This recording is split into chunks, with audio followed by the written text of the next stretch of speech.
Hello again everybody and a very warm welcome back to the channel. Today we're at fantastic Flying Tampers Athens International Airport LGAV in the wonderful PMDG 737-800, kicking off the summer season with a huge change to SimBrief thanks to our friends at Navigraph, and we'll be detailing that over the next few minutes. So stay tuned and enjoy.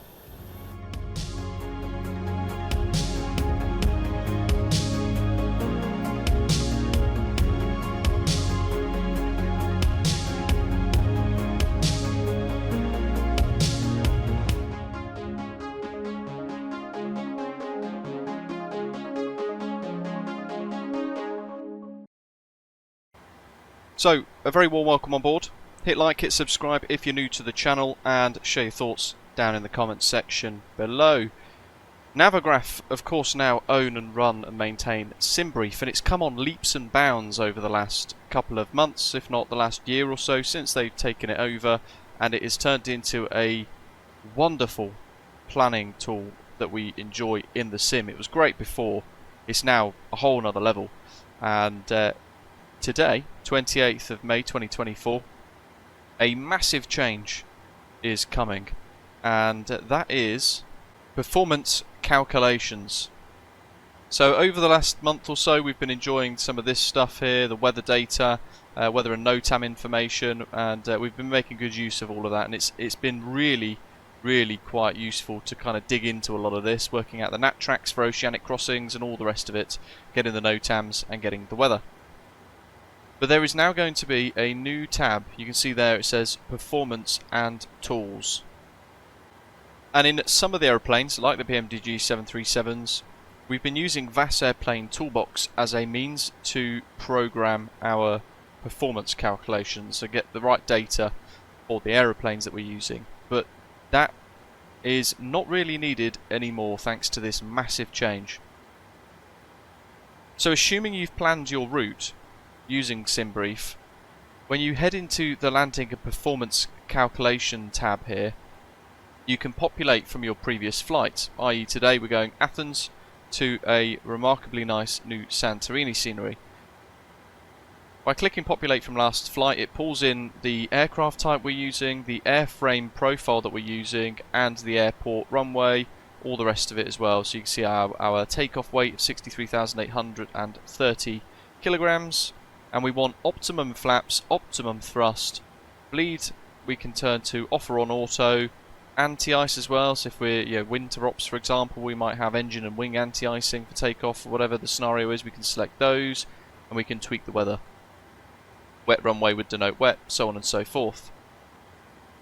We get flex and assumed temperatures, we're going to leave that enabled, and if you want to improve your climb performance here, certainly for hot and high airports, you can turn this on.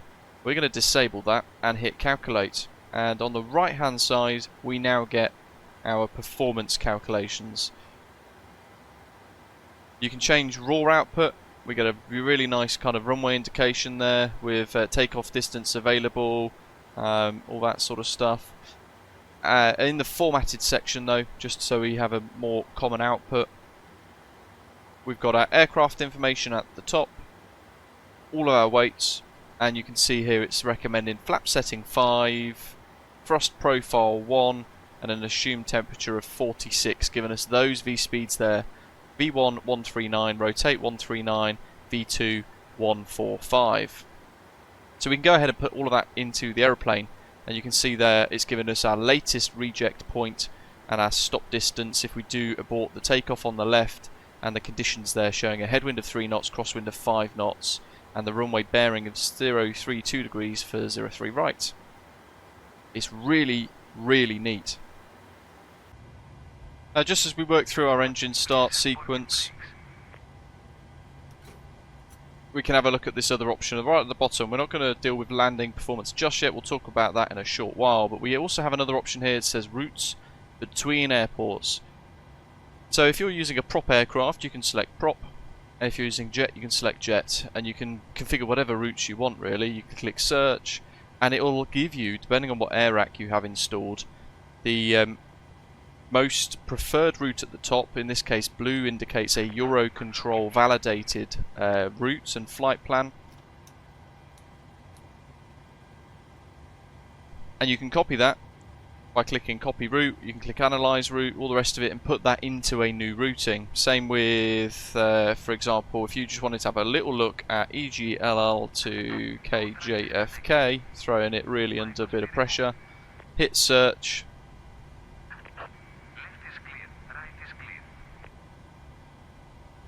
And you can see there we've got various real world routes down here in green. You've got blue denoting SimBrief ones. And it really does help you plan your routes for your various flights. And here's an exclusive offer for all of you watching as well. If you are brand new to Navigraph and you've never used it before, then if you sign up to an unlimited monthly or yearly subscription, you'll get 1 extra month for free using the link in the video description down below. It's link exclusive, so you click it, activate your code, and don't miss out. Personally, I recommend the annual unlimited yearly subscription. Saves you a little bit of money and it guarantees you fantastic chart coverage throughout the entire year. Okay, so we are airborne, working up to our very kind of low cruise today, Athens to Santorini being the route, and we're going to talk about landing performance. So we've populated the data from our last flight on the top, and you can see down at the bottom here we've got calculation method and calculation reference. So turn your attention to those first, and if you want to sort of calculate things pre-flight, you can select dispatch method, and that will change the landing margins. So dispatch method, they're applying a 67% margin to the actual landing distance, or a 92% margin for a wet runway. 67% being for dry runway ops. We're going to use in-flight method today, so calculating a 7-second flare time from threshold to touchdown with an additional 15% safety margin. You can choose between actual distance to the runway or the factored distance. The factored distance there, trying to work out your optimal brake setting, bearing in mind a factored distance for things like flare and touchdown rather than using the full runway length. And by clicking populate from last flight, what it's done is it's sucked in all of the data for our route today, including our estimated landing weight. Flap setting, you can change that between 30 and 40, and if you want to, you can select a specific brake setting. We're going to leave it on optimum with reversers and 5-second added to our VREFs. If the weather was pretty awful, then we could choose auto thrust on, half headwind plus gust, or third headwind plus gust, whatever you prefer. The wind currently 335 at 16. There's the weather, it's nice and dry. So we press calculate, and on the right hand side we can see our raw input.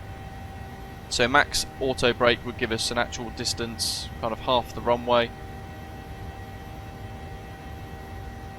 And we can change this to meters if we want to. There we go. Makes more sense to me, probably you as well, in this sense. And it's given us a brake setting of max auto. And that's likely because the runway length in Santorini is 7,208 feet, or 2,197 meters. It's not massively long for a runway length, so it's factoring that into the safety margin that we spoke about. If I wanted to select auto brake 2, it will tell us that we won't stop in time. So max auto, and the actual distance, the stop margin there, 1,206. Auto brake 3 is telling us that the runway length is exceeded on this occasion.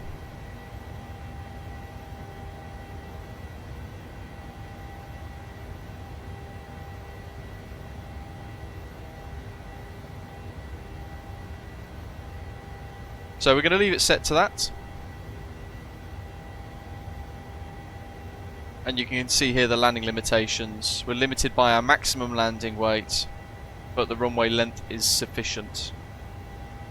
There's the wind component, some runway information there with the gradient as well. That's really important sometimes, showing plus 1%. A slight uphill on runway 33.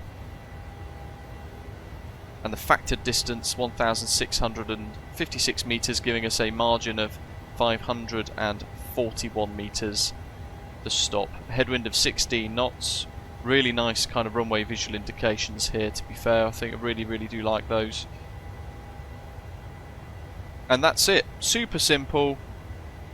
And it will help you with your pre-flight planning and your in-flight operational decision making. So there you have it. The latest major update and massive improvement with a brand new performance toolset within SimBrief, thanks to our friends at Navigraph. Hit like, hit subscribe, let us know what you think when you get using it as well, and I'll see you very soon. Take care, thanks for watching.